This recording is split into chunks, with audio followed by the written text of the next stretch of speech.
नमस्ते, आपके साथ मैं हूं ज्योति विनय कपूर। तो उधर नेपाल में सुशीला कार्की ने प्रधानमंत्री पद की शपथ ली और इधर भारत को खुशखबरी और 5 फायदों की सौगात मिल गई। केपी शर्मा ओली के बारे में तो एक बात आम है और आप भी जानते ही होंगे कि भारत के साथ तनाव और चीन से नजदीकियां रखना उनकी पसंद था।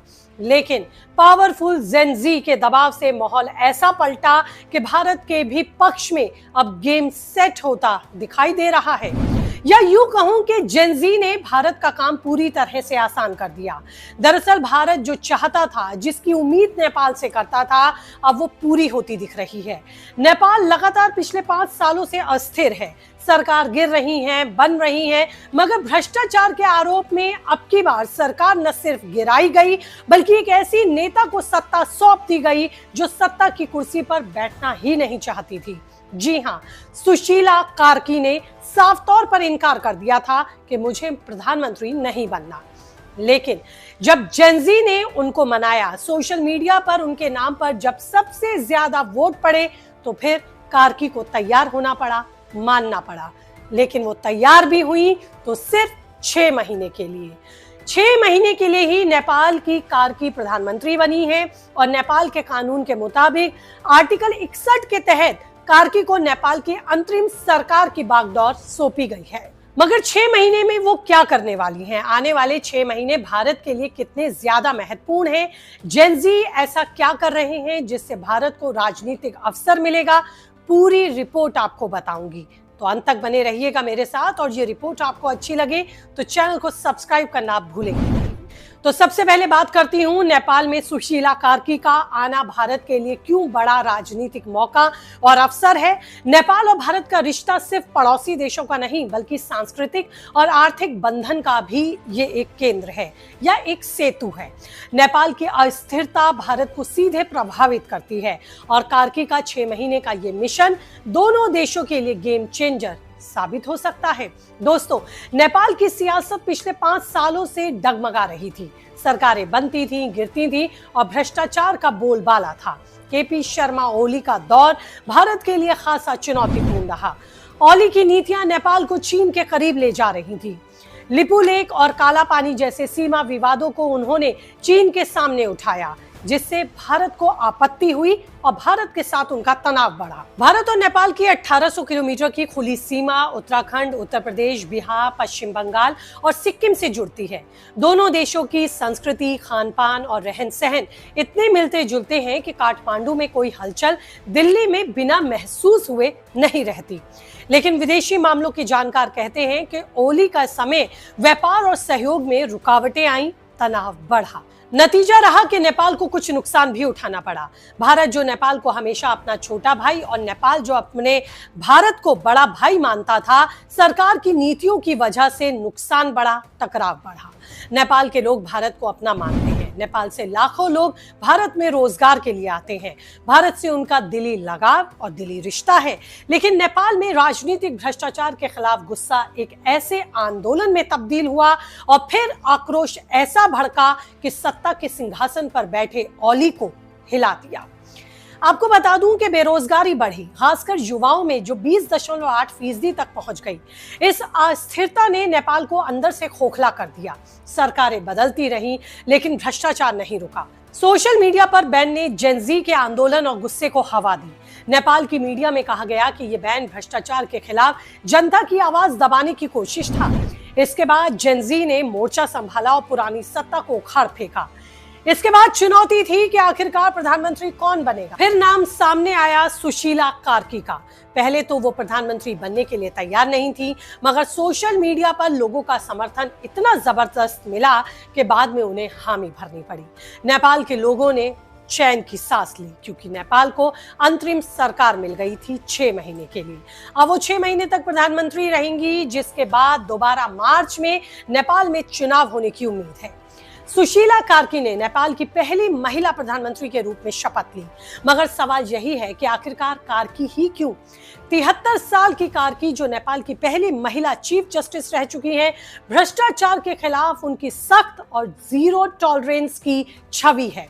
उन्होंने सूडान पीस कीपिंग घोटाले में मंत्रियों को जेल भेजा, साल 2017 में इम्पीचमेंट का भी उन्हें सामना करना पड़ा। कार्की ने साफ कहा, हम सत्ता का स्वाद चखने नहीं आए, 6 महीने से ज्यादा नहीं रुकेंगे। उनका मिशन है भ्रष्टाचार कम करना, निष्पक्ष चुनाव कराना और स्थायी सरकार की नींव रखना। संसद भंग हो चुकी है और मार्च 2026 में चुनाव होंगे। ये सबक माना जा रहा है कि नेपाल ने बांग्लादेश से लिया। जिस तरह से भ्रष्टाचार के आरोपों के बाद बांग्लादेश में सरकार को गिराने के बावजूद अब तक वहां चुनाव नहीं हो पाए और एक बार फिर बांग्लादेश पिछली परिस्थितियों का ही सामना करता दिख रहा है, तो माना जा रहा है नेपाल ने सबक लेते हुए अंतरिम सरकार को 6 महीने का वक्त देकर साल 2026 मार्च तक चुनाव कराने की डेडलाइन रखी है। जेनजी ने उनका खुला समर्थन किया क्योंकि वो न्यूट्रल है और उनकी साख बेदाग है। एक्सपर्ट्स मानते हैं कि कार्की की साफ छवि नेपाल को स्थिरता देगी, जो भारत के लिए भी बड़ी राहत की बात है क्योंकि नेपाल हमारे छोटे भाई की तरह से ही पड़ोसी देश है। भारत के लिए ये एक अच्छी खबर है क्योंकि ये समझना यहाँ जरूरी है कि सुशीला कार्की का भारत से पुराना और दिली रिश्ता है। उन्होंने बनारस हिंदू विश्वविद्यालय यानी BHU से पॉलिटिकल साइंस में MA किया है। वहां उनकी मुलाकात अपने पति दुर्गा प्रसाद सुवेदी से हुई। सुवेदी नेपाली कांग्रेस के यूथ लीडर थे और 1973 के नेपाल के पहले प्लेन हाईजैक में वो शामिल थे। ये क्या पूरी घटना है, इसके बारे में भी मैं आपको बताऊंगी।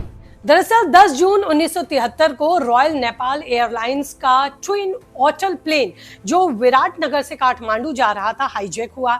हाईजैकर्स ने 30 लाख रुपए लूटे जो राजशाही के खिलाफ संयंत्र संघर्ष के लिए थे। प्लेन को बिहार के फोर्ब्सगंज उतारा गया और पैसे दार्जिलिंग ले जाए गए। गिरजा प्रसाद कोइराला ने साजिश रची। सुवेदी समेत तीनों को गिरफ्तार किया गया, 2 साल जेल काटी और 1975 की इमरजेंसी में उन्हें रिहा किया गया। मतलब भारत के साथ उनके परिवार के रिश्ते बहुत गहरे रहे। भारत से उनकी जड़ें जुड़ी हैं, मजबूत हैं। BHU की यादें उन्हें गंगा, भारतीय शिक्षकों और दोस्ती से जोड़ती हैं। वो कहती हैं कि भारत हमारा सांस्कृतिक चचेरा भाई है। भारतीय नेता हमारे भाई बहन जैसे हैं। वो प्रधानमंत्री मोदी को नमस्कार करती हैं। मुझे उनसे अच्छा प्रभाव हो। प्रधानमंत्री नरेंद्र मोदी ने भी उन्हें बधाई दी। कहा, भारत नेपाल के लिए शांति प्रगति के लिए प्रतिबद्ध है। विदेश मंत्रालय ने कहा कि भारत सहयोग जारी रखेगा। तो चलिए जानते हैं कि आखिरकार भारत के लिए सुशीला कार्की के नेपाल की सत्ता में आने के क्या फायदे और क्या मायने और किस तरह की खुशखबरी भारत के लिए है। सुशीला कार्की का आना भारत के लिए 5 बड़े मौके लेकर आया। पहली खुशखबरी, राजनीतिक स्थिरता। KP ओली का चीन की तरफ झुकाव भारत के लिए मुश्किलें बढ़ाने वाला था।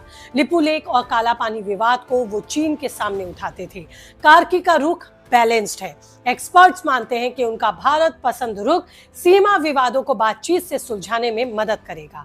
दूसरा, आर्थिक सहयोग। भारत ने नेपाल को काफी लोन दिया है। जल विद्युत, सड़कें, रेल प्रोजेक्ट्स। कार्की की स्थिर सरकार इन प्रोजेक्ट्स को तेजी से आगे बढ़ाएगी।